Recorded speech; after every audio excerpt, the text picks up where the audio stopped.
Bulletin में पहले बात करते हैं मुल्क में बढ़ती अदम रवादारी पर जताई गई तशवीश की।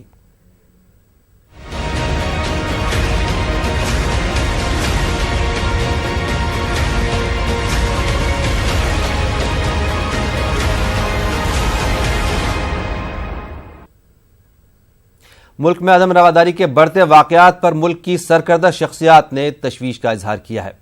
मुख्तलिफ शोबे हयात से वाबस्ता 49 मारूफ शख्सियात ने वज़ीर आज़म नरेंद्र मोदी को खत लिखा है, जिसमें उन्होंने अदम रवादारी के बढ़ते रुझान पर तशवीश का इजहार किया है। उन्होंने कहा है कि मुसलमान, दलित और दीगर अक़लियतों के खिलाफ हुजूमी तशद्दुद को फौरन रोका जाना चाहिए। उनका कहना है कि हिंदुस्तान एक सेकुलर मुल्क है जिसमें हर मजहब, नस्ल, ज़ात को यकसा हुकूक हासिल हैं। जिन जानी-मानी हस्तियों ने वज़ीर आज़म को खत लिखा है उनमें श्याम बेनेगल, अदूर गोपाल कृष्णन, अपर्णा सेन और अनुराग कश्यप भी शामिल हैं।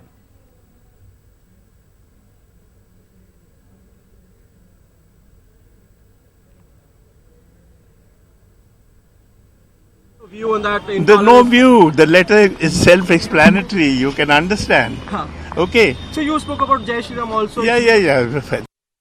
ऐसा देखने को मिलता है कि कुछ ऐसे लोग हैं जो लगातार ऐसे पत्रबाजी करते हैं और अलग अलग विषय पे। कभी वो कहते हैं अवार्ड वापसी को लेकर विषय है, कभी बोलने की स्वतंत्रता खतरे में है वो विषय है, कभी लिंचिंग को लेकर बोलते हैं। और कई बार ऐसा भी देखा गया है कि ये लोग जो हैं, इनमें से वो भारतीय जनता पार्टी के बिल्कुल विरुद्ध खड़े रहते हैं, कई तो वामपंथी दलों के साथ जुड़े रहते हैं।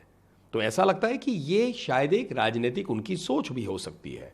फिर बहुत दुर्भाग्यपूर्ण बात है कि ये क्राइम को कम्युनलाइज करते हैं, उसका सांप्रदायिककरण करते हैं।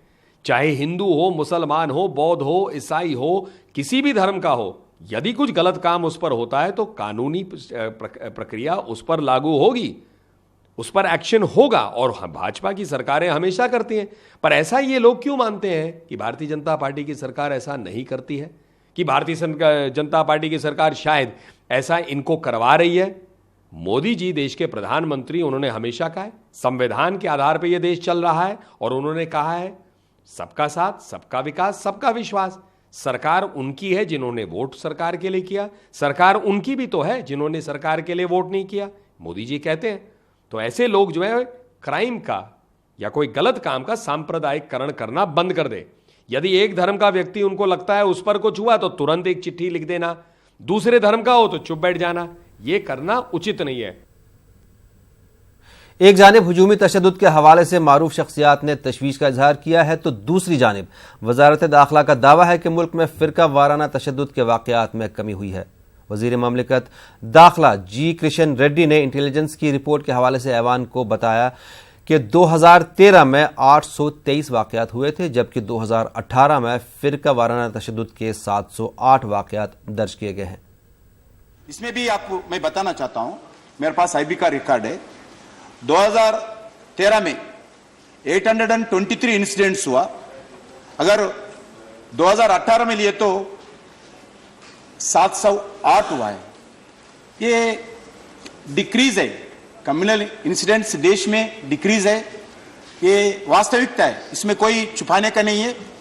हम चाहते हैं ये कम्युनल इंसिडेंट भी हो, जो भी वायलेंस हो, जीरो टॉलरेंस रहना चाहिए, हमारा सरकार का ये इरादा है। इसलिए कम्युनल टेंशन हम। उधर कांग्रेस लीडर गुलाम नबी आजाद ने जी किशन रेड्डी के दावे का जवाब देते हुए क्या कुछ कहा, आप भी सुनिए। माननीय मंत्री ने जवाब दिया अपने क्वेश्चन में, the incidents of communal violence show declining trend ever since this government has come in 2014. Yes, I agree. The communal incidents have not taken place many. But I would like to say communal violence and communal incident कहीं एक जगह होता था, लेकिन communal atmosphere पूरी country में फैल गया। मसला कश्मीर के हवाले से मरकजी वजीर राजनाथ सिंह ने एक अहम बयान दिया है। उनका कहना है कि कश्मीर के मसले पर अमेरिका के सदर डोनाल्ड ट्रंप से किसी किस्म की बातचीत नहीं हुई है। उन्होंने मजीद कहा कि मसला कश्मीर पर सालसी मुमकिन नहीं है क्योंकि सालसी शिमला मुआहदे के खिलाफ है। कि कश्मीर के सवाल पर किसी की मध्यस्थता स्वीकार करने का कोई प्रश्न ही नहीं खड़ा होता, क्योंकि हम इस सच्चाई को जानते हैं कि यदि यह निश्चित रूप से शिमला समझौते की मंशा के सर्वथा विपरीत होगा, इसलिए किसी की मध्यस्थता को स्वीकार करने का कोई औचित्य नहीं। यह बात तो अपनी जगह पर है अध्यक्ष महोदय, लेकिन मैं यह भी स्पष्ट कर देना चाहता हूं, कश्मीर के सवाल पर हम इसलिए भी किसी की मध्यस्थता स्वीकार नहीं करेंगे क्योंकि हमारे यह राष्ट्रीय स्वाभिमान का प्रश्न है अध्यक्ष महोदय। हम सब कुछ स्वीकार कर सकते हैं, हम सब चीज से समझौता कर सकते हैं, लेकिन किसी भी सूरत में अपने राष्ट्रीय स्वाभिमान पर के साथ समझौता नहीं कर सकते। और अध्यक्ष महोदय, मैं यह भी स्पष्ट कर देना चाहता हूं, पाकिस्तान के साथ यदि बात होगी केवल कश्मीर पर बात नहीं होगी, पाक अधिकृत जम्मू कश्मीर पर भी बात होगी अध्यक्ष महोदय। यह भी मैं 2 शब्दों में स्पष्ट करना चाहता हूं। बहुत बहुत धन्यवाद। वजारत दाखिला ने राज्यसभा को बताया है कि जम्मू कश्मीर मामले पर मरकज सिफर बर्दाश्त की पॉलिसी पर अमर पैरा है। रवां साल में अब तक 126 मिलिटेंटों को मारा गया। वजारत ने मजीद बताया कि कार्रवाई में 75 सिक्योरिटी एहलकार भी शहीद हुए हैं, उनमें पुलवामा हमले के 40 शहीद भी शामिल हैं।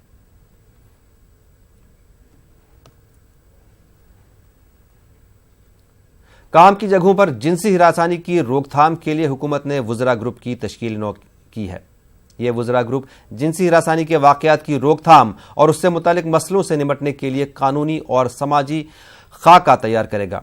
हुकूमत ने गुज़श्ता साल अक्टूबर में इस मसले से मुतालिक कमेटी तश्कील दी थी, लेकिन नए हुकूमत के बनने से कई वुज़रा की जिम्मेदारियों में तब्दीली आई, जिसके बाद हुकूमत ने 18 जुलाई को इस मामले से निपटने के लिए वुज़रा ग्रुप की तश्कील की है। वज़ीर दाखिला अमित शाह, वज़ीर ख़जाना निर्मला सीतारमन, HRD वज़ीर रमेश पोखरियाल और वज़ीर बराए बहबूदी अतफ़ाल स्मृति ईरानी इस ग्रुप में शामिल हैं।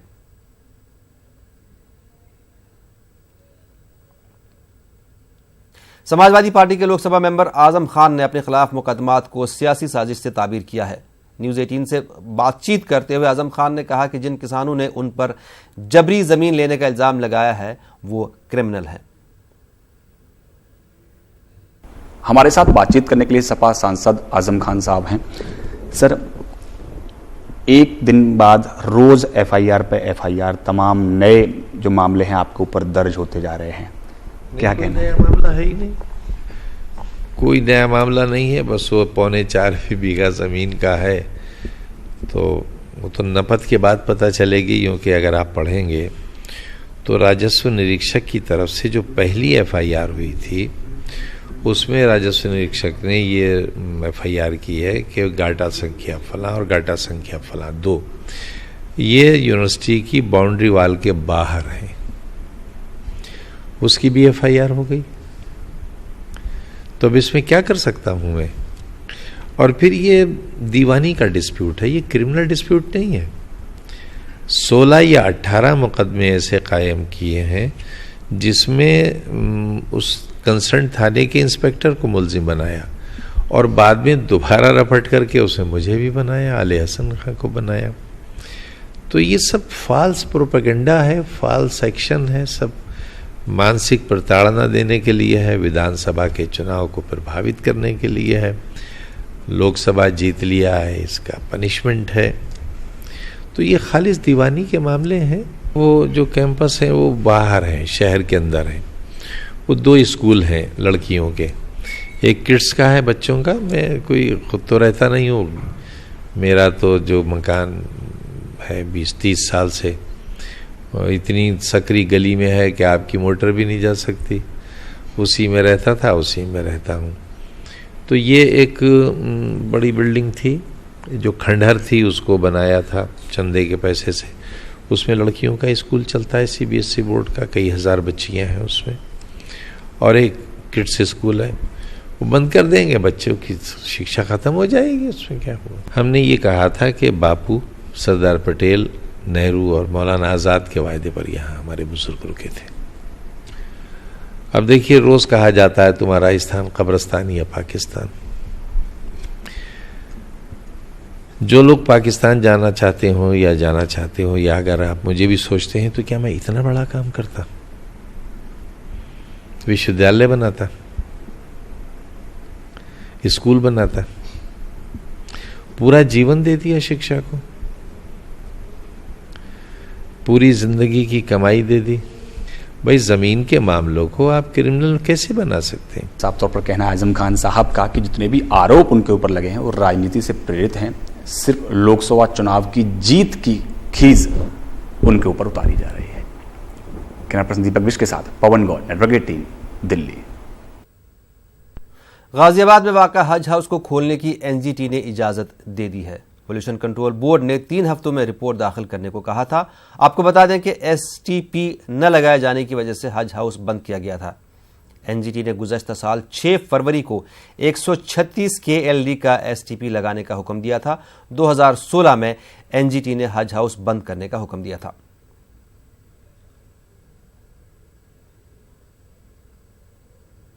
उत्तर प्रदेश के आज़मीन हज के लिए बड़ी राहत और खुशखबरी की बात है, क्योंकि एनजीटी ने उनके लिए गाजियाबाद में जो हज हाउस बनाया गया था उसको खोलने का हुक्म दिया है।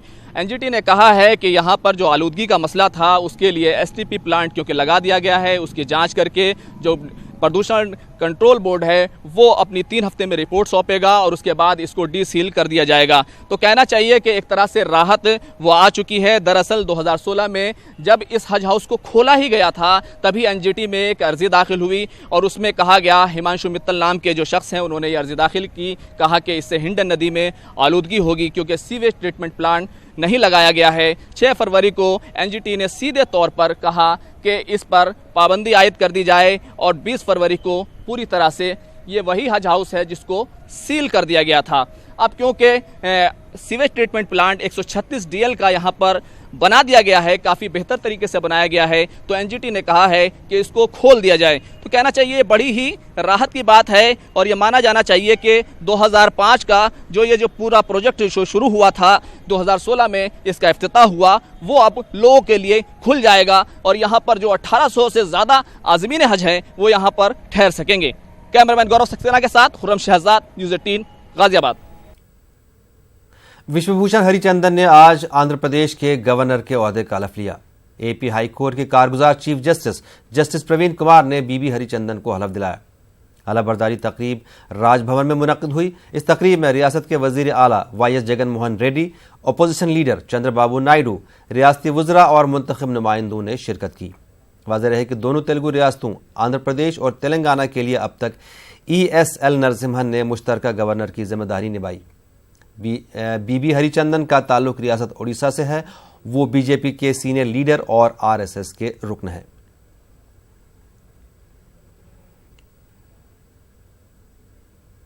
जिला तरक्याती कमिश्नर रामबन की पालकी पर सवार तस्वीर सोशल मीडिया पर वायरल हो गई है, जिसके बाद सोशल मीडिया पर अवाम का सख्त रद्दअमल सामने आ रहा है।